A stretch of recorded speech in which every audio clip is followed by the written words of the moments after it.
release of Dr. Ratio, I'm sure some of you might be considering this is the perfect time to make a brand new account where you can benefit from having a main DPS straight away on it, because all you have to do is complete like the first segment of Madam Herta's space station to unlock the mail feature, and bam, you get yourself one free Dr. Ratio. But what happens next? What happens next? What do you experience if you were to start Honkai Star Rail today to claim yourself another Dr. Ratio, or if you're starting a brand new account? How is the experience different from if you started your account on launch or the following months? How does the experience different? I started a new account like 2 weeks before the new patch started, so I've been experiencing this, and the experience is different. If you start an account today, your experience of Honkai Star Rail is a lot different to if you started an account on launch. And I'm going to go over some of those differences, and it is still good to play this game if you enjoy the gameplay and all that, but do know your experience will be different, and I'm just going to highlight some of the differences today. Well, first of all, you start the day, you get a free Dr. Ratio. Nice. Pretty decent. He's a really good character. He's a really solid DPS. Pick him up if this game interests you. Get him now. Don't delay. He will not be here forever. I know it's like 100 days, but those days will go by really quickly. A lot of the big differences are mostly story stuff. I was kind of surprised when I started this game how long it takes to get into things. Like, I started 2 weeks before patch day, and I thought I would be able to unlock a Foxian Tale of the Haunted in that time frame. I was just incorrect there. I could not do it in that time frame. By the time the 2 weeks were up, I just about got to the Lafu. To unlock these new stories, the Affliction Tale of the Haunted, as well as Oriam Alley, you need to finish the Lafu quest chain.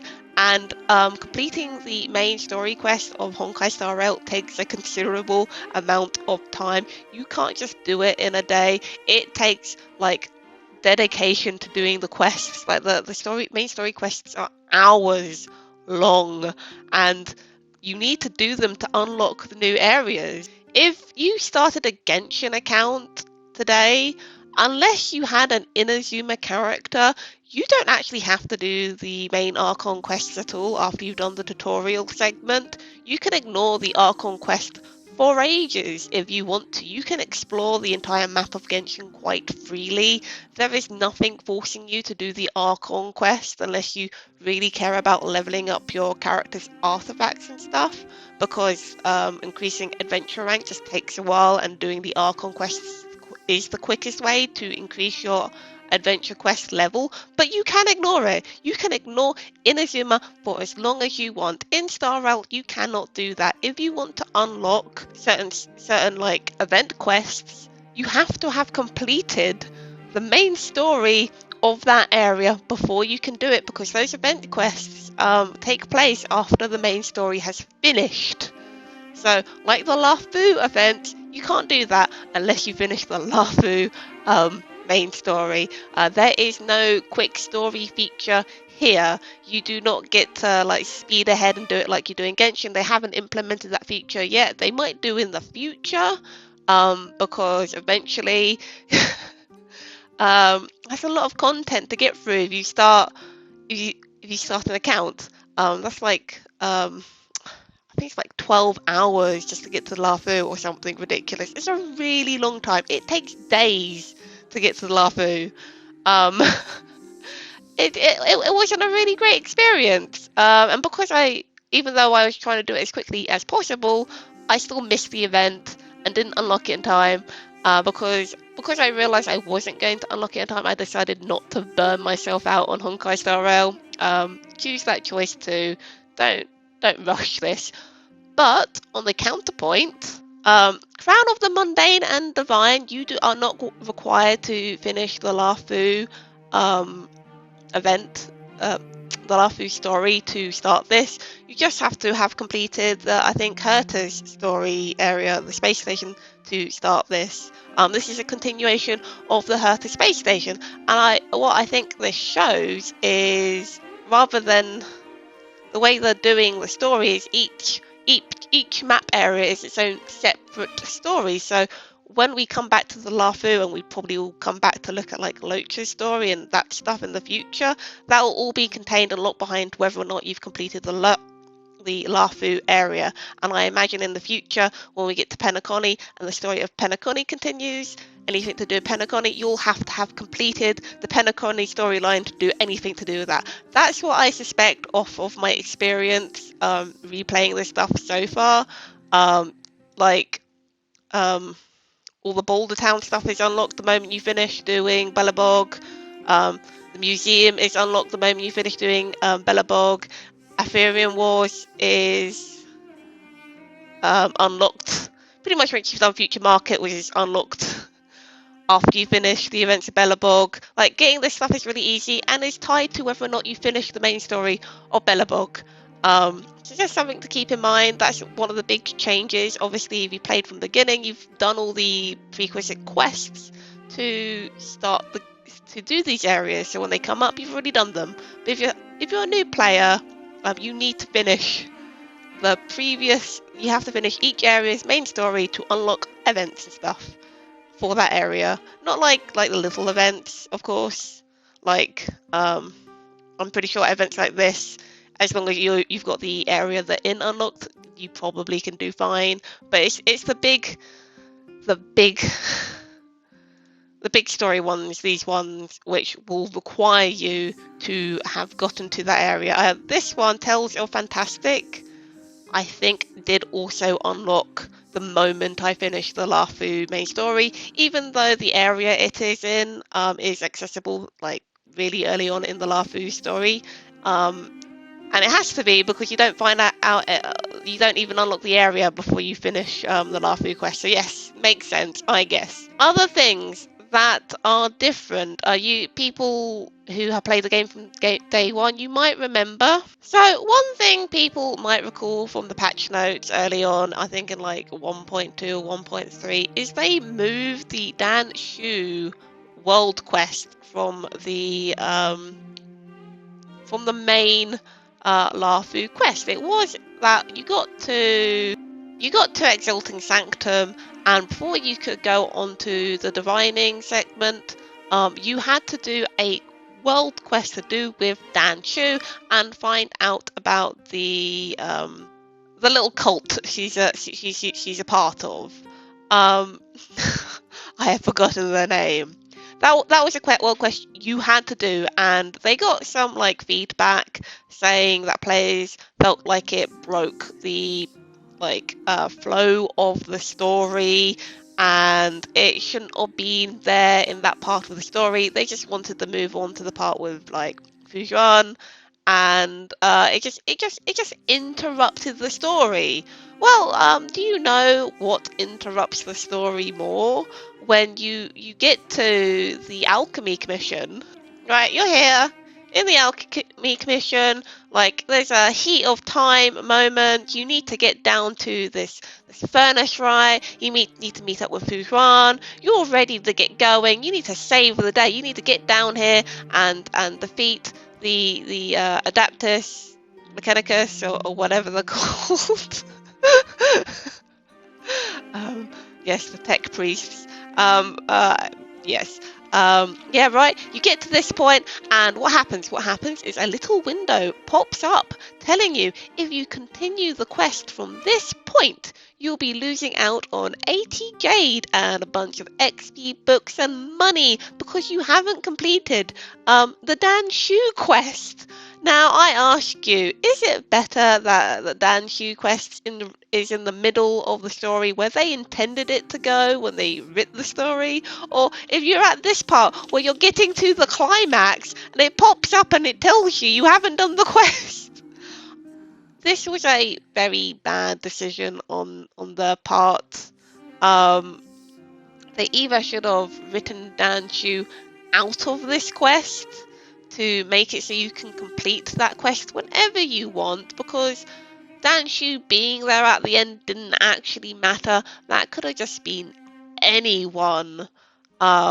Because without it being like a solid part of the story, her being there didn't make much sense anyway.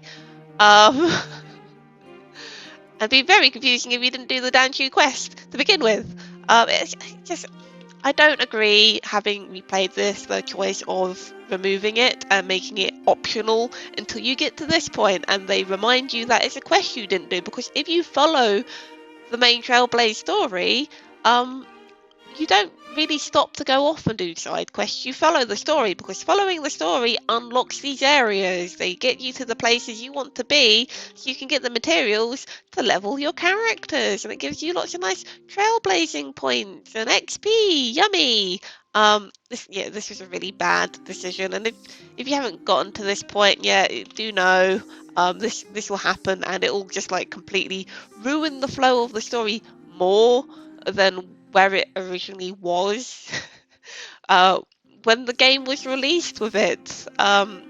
It was just, I don't agree with it. They should just make you do it when they intended to make you do it. I know it's like a little bit flow breaking and it doesn't really make sense in the series of events, but that's just their poor writing, and removing it is not an excuse to make it even a worse experience. Other things that are different, because like you are allowed to do the character missions whenever you want. Like, they don't give you any guidance on what order you should do them in, even though the correct order is the when they were released, because if you don't do them in that order, there is like stuff that happens in one quest that obviously is a little tricky. It makes things a little bit tricky. For example, if you're playing now today and you haven't been playing the game since launch, you might not know that you're meant to play the Locha story quest before Jinglue's story quest, because when you play Jinglue's story quest, Locha, your companion on the Star Rail, leaves because he is no longer available at the end of Xinglu's quest. And so the game doesn't give you any guidance which one of these you should play first, or if there's a specific order. I don't think it's super strict which order you play in, but knowing that you should probably play Locha's story quest before Jinglue's story quest, and should you play Jinglue's story quest, you lose Locha on the Star Rail. And it only really matters because of the jade you get from talking to him, obviously. I don't know what happens if you do Jinglue's quest first and then Locha's story quest. Does he even appear on the Star Rail? I don't know. I don't know if he does or not. I would like to think they thought of that and made it so he appeared a number of times until you've gotten all the jades off him, and then he leaves the note saying he's leaving for good. I don't know if I should test it to see. It might do like it did here and have a little bubble pop up to tell me that doing this will like eradicate a bunch of jades from availability. Who knows? Who knows? Other things to note. They made a bunch of bosses accessible early on. These. Some of them aren't included, such as this one. Like, it was really weird because the Waterscape ones were available. We'll open up now because I've done everything. But that one, the Gardens one, wasn't, which was very, very annoying. That I couldn't level up my Hanya, who I have, but I could level up my Zue because this one was available. Really, really odd decision there, not being able to level up one character because I had to complete the Lafu story, and having this one like easily available. I think they just forgot to add in the Gardens ones or something in the selection. Other things that's different, they have like you can like the tutorial in Simulated Universe So like the tutorial in Simulated Universe is optional after you've done like the first one now. I think it's the first one or the first two. Like you don't have to do all of it, which is good because it being as long as it was a huge drag. It's just really terrible. You can skip that. Yay, good, good. We didn't need a gigantic long tutorial to tell us how to play Simulated Universe. We could figure out ourselves. I think that's it for like the major changes. It's just like how you do the story is different and how ignoring the main Trailblaze quests is really just detrimental. If you start this game today, you need to follow the main story Trailblaze quest. Except for that one moment where you have to go off and do Dan Shu's quest because they writ it out of the main story, and if you don't go do it, then it's gonna ruin your day later. But otherwise, yeah, it's just another thing you don't really notice once you've got later on into the game is how much a drag it is to like get to the same point from the beginning. In Genshin, it's fairly easy to get to AR 45 if you really want to. You can do it in a few weeks. I've been playing this like for like a month, and I'm only Trailblaze 53. I can't remember if Trailblaze 55 finally unlocks all of the stuff for me or not. It might be Trailblaze level 60. I think this like pacing of unlocking stuff for Trailblazes is terrible. This like lengthening it out is just entirely unnecessary because the content in this game is really hard, and if I could just like instantly grind my characters, like my 8 characters up to level 80 and just build their relics, that would just be a way better experience than it taking weeks and weeks and weeks to get to that point. Like, I've still got 2 equilibrium levels to go. This is just really annoying. I can see why that might put some people off. This is like a much more casual game than Genshin. You can log in for like 10 minutes and have everything you needed to do that day all done, unless you want to like go grind Simulated Universe or something. But still, it takes a really, really long time investment. If you were curious to how many wishes you get for doing like the main story up to now, you have roughly enough for three characters, I think, because I've wished on the event banner and gotten 3 characters off it, and I've pretty much gone to like 80 pity each time. So in case you're curious, I got Blade, I got Rume, and I did wish on Silver Wolf's banner, and I got myself an E1 Yanking. It's not my account is not the greatest, but I do have Bronya's light cone, so that's something, I guess. No Bronya though. Now I've got a Doctor Ratio. Amazing. As long as you don't mind the long grind, it's all good. It is all good. Just keep in mind, if you start a new account today, you will have to do the story. All of the story to be able to build the characters you enjoy building. If you're frustrated that you only have 10 minutes of gameplay every day and you want to extend that by playing a second account, I totally get that. That's like, it's quite nice actually. If I've completed everything on my main account, coming on here and feeling like I'm doing something just by messing around a simulated universe or something. Any more advice for new players? I do actually. Physical Trailblazer is amazing in early game. A lot of content creators when this game came out really hated on Physical Trailblazer.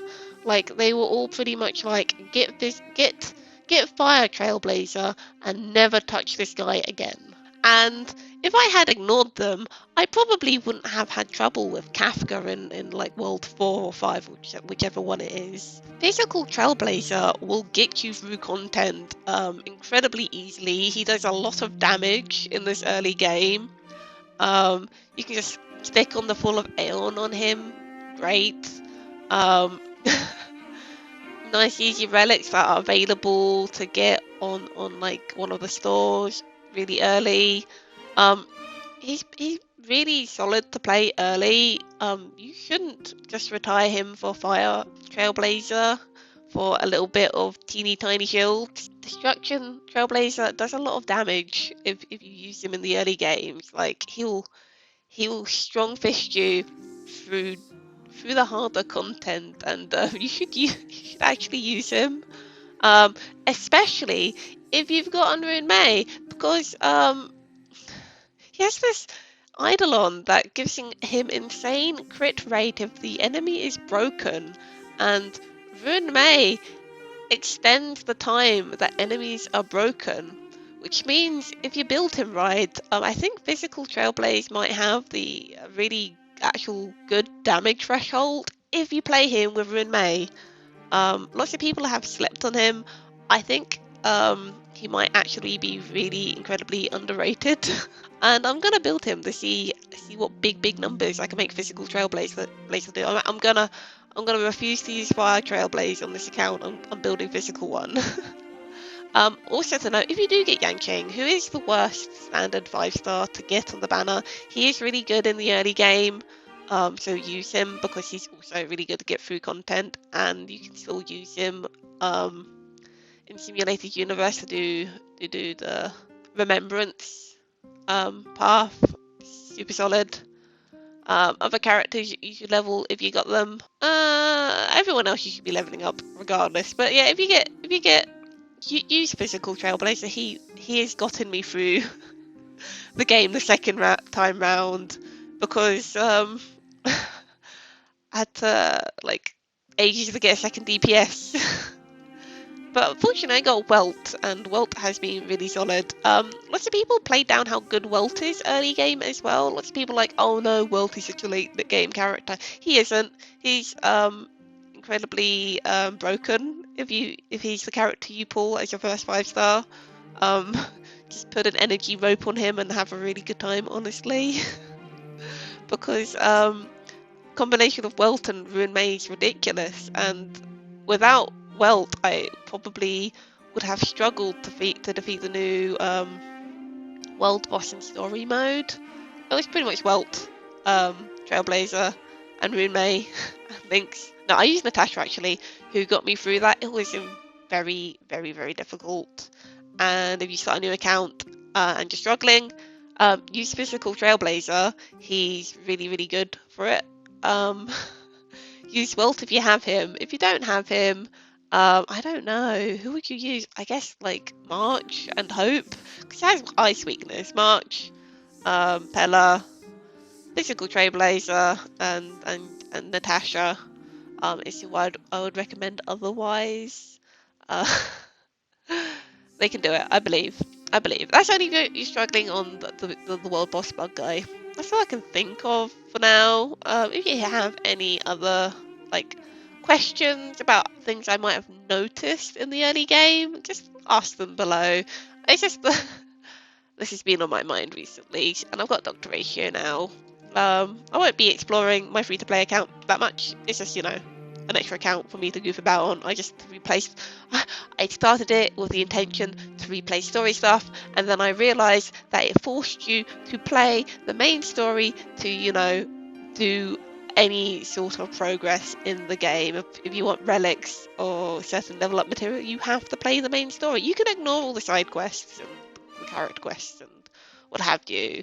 I haven't done any of those, but if you start a new account with the intent to play the story, that's to save the story for a later time, the game's just not going to let you do that. It pretty much forces you to play the Trailblaze story. Otherwise, all the stuff you need to level up the characters you want to goof around it's just not available. Fortunately, if you've got your new Doctor Ratio, all you have to do is complete Herta Space Station and then do Ruin May's quest to get his bits for his tracers. And then I think these things are available for quick access. They didn't scuff the programming for this one, fortunately. Yeah, that's everything. Hopefully somebody's found this helpful. Maybe. And I'll see you soon in the next video. Goodbye.